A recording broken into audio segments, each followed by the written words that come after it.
Hey guys, in this video, I want to give you some quick Diablo 4 tips that are actually game-changing, but before we start, I'm giving away 2 collector's edition boxes, 1 per winner, and if you want to enter, there's a link in the description below. And don't forget, if you learned something new today, click that like button and subscribe for more Diablo 4 content. Let's begin. Tip number 1, you can put gems in your gear to free up inventory space, and then when you salvage the gear in town, it will automatically remove the gem for free. So there's absolutely no reason not to do this. Just every time your inventory starts to get full, just pick up a gem and it'll highlight all the items that have sockets, of course, and you can just put those gems into those sockets. Now, of course, you want to target the gems where you have very low stacks, so you can very easily just get rid of that item space and then pick up a new item. So that's tip number 1. Tip number 2, kill all monsters in dungeons can be done very quickly by actually just playing normally. The monsters that are loose or sort of stragglers get teleported, and that will then put a notification on your screen that says a monster horde is coming.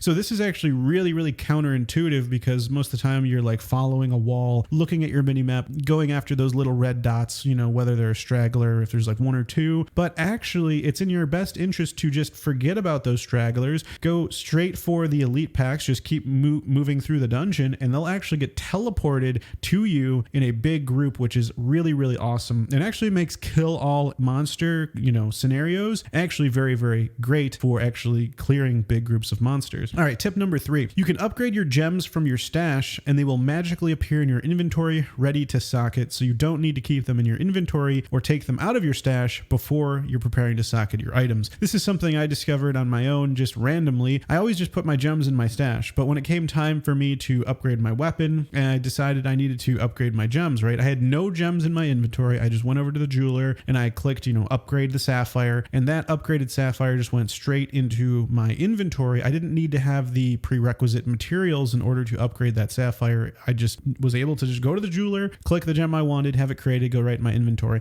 So that's going to free up your inventory space. It's going to allow you to upgrade gems basically without having them in your inventory. You just have to have them in your stash, and that's going to make your life much easier. All right, we have another nice tip here. Number 4, if you're level 70 or so and you have World Tier 4 unlocked, you can actually go and farm Hell Tides in World Tier 3, but then when you have a bunch of cinders, you can go back to Kyovashad, go to the World Tier statue, change that World Tier back to 4, and then go open all the chests with your cinders, and that's going to give you World Tier 4 loot instead of World Tier 3 loot. So basically, long story short, farm your cinders in World Tier 3, open up chests in World Tier 4, and so that's going to give you upgraded gear, more bang for your buck. If you're already on World Tier 4 and you don't care about this, just stay on World Tier 4, but just make sure to open up those chests when you're in World Tier 4. All right, tip number 5, if you're struggling to keep track of where your character is, you can actually add a highlight around your character to more easily see them during whether it's high density mobs, a giant boss, or whatever in the Diablo 4 accessibility settings. This can definitely be helpful if your character is small, if your character is thin. I'm a giant bear, so I don't run into this issue very much, but I do like sometimes when my character gets highlighted when I'm behind a boss or something. So if you want to highlight around your character, go into that accessibility settings and enable that self highlight. All right, tip number 6, you can actually enable a sort of trade chat, which works as a global chat in the social menu and then going to chat settings. Everyone kind of, I saw online,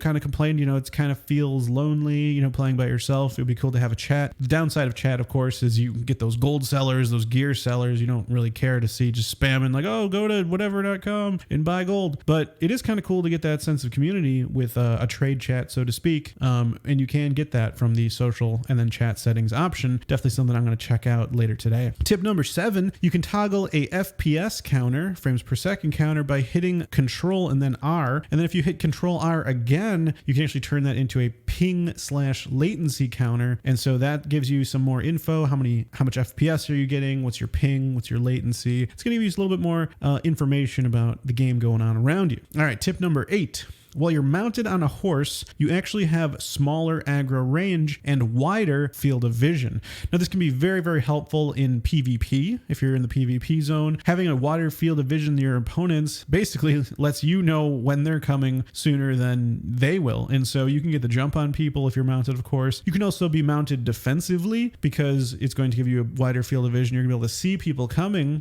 before, they see you if they're not mounted. So wider field of vision is a big advantage in PvP, of course. horse. And then also you can also just do it if you don't want mobs to attack you because you have a much smaller aggro range. I've noticed this. You can really get really close to monsters and they won't attack you when you're mounted. And so if you're trying to avoid encounters, and even if you're not moving around, maybe just mount up on a horse so that you don't get aggro. All right, tip number 9, your horse speed boost lasts longer the further your cursor is away from your character. This one is actually really surprising. I actually have noticed that if you put it as far as you possibly can, your boosts are going to last longer, right? And so you kind of put as far as you can, use that speed boost, and right as you start to slow down, hit another speed boost, right? And that's going to really stretch the stamina of your horse so that you're actually moving faster for a longer period of time as someone who, let's say, has their cursor really close to their horse and just spams those speed boosts all at once, right? And so you can really stretch how fast your horse goes if you just do this very efficiently. So that's a tip I did not know about. That is really interesting. Tip number 10, glyphs get a larger rain at level 15, sort of a break point. So make sure to level them with nightmare dungeons. This is important because glyphs have requirements in order to activate, whether it's 25 dexterity, 40 willpower, 25 intelligence, whatever it is, you have to meet those requirements to get that bonus of the glyph. And sometimes different Paragon boards don't have those,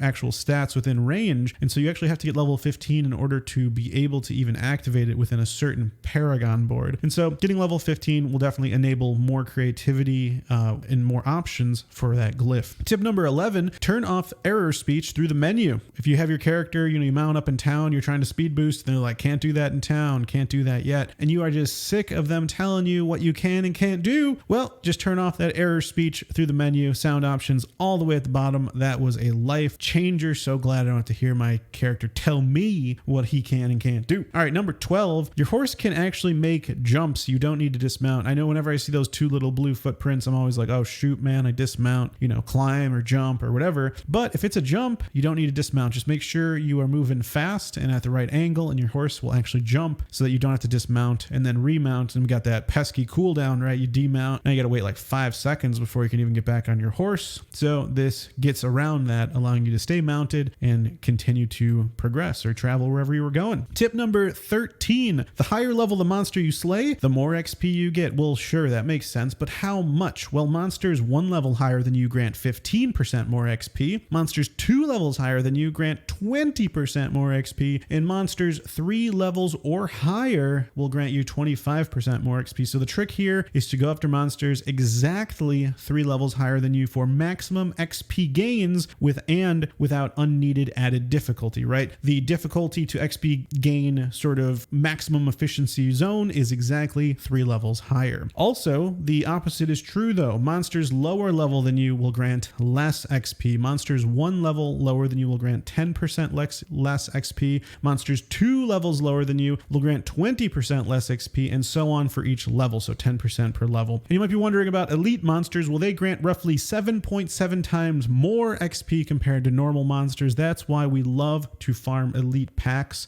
get lots of XP from them. All right, tip number 14, some affixes are class specific. In order to get them, you will have to use an alt character to enchant your gear that you find on your main to get access to those specific affixes. For example, only sorcerer can get lucky hit chance while you have a barrier affix on helms, but if you are playing another class with a barrier build, then you should send over that helm to your sorc, go to the occultist, and then enchant that so you can get this affix. Now, a full list of affixes by class can be found in the link in the description below, and it's going to be very helpful for determining if there's a certain affix you're like, oh, I didn't even know that this class can do that. You might want to send that piece of gear over there so you can even have access to that on your other character, which is really cool. All right, tip number 15. Because of damage buckets, it's actually better to make sure you have each damage bucket rather than trying to increase a specific bucket. It's a little confusing, but for example, it's a good idea to get vulnerability in your build because that's always a 20% increase in damage. Now, for another example, compare getting plus 200% fire damage versus getting plus 50% damage to vulnerable, plus 50% damage to close enemies, and plus 50% damage to fire.